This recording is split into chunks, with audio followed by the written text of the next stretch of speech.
Okay, just to reiterate about parsing the web.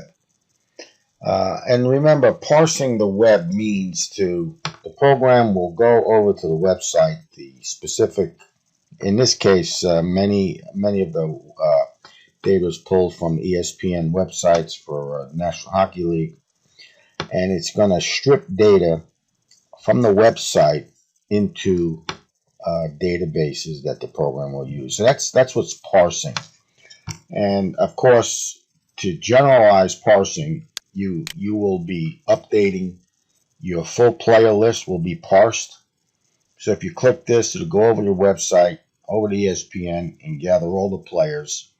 Same thing with the injury status.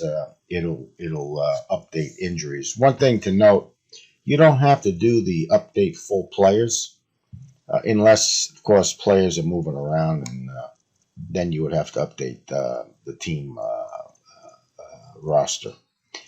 Again, schedules don't have to be parsed other than once in the beginning of the season. And weights is really not parsed.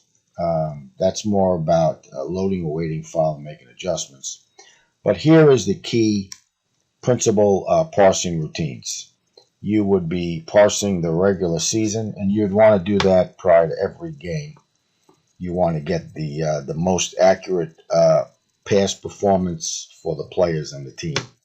You also have team standings that the program will use that data, and you'll be looking at the spreads for parsing the spreads.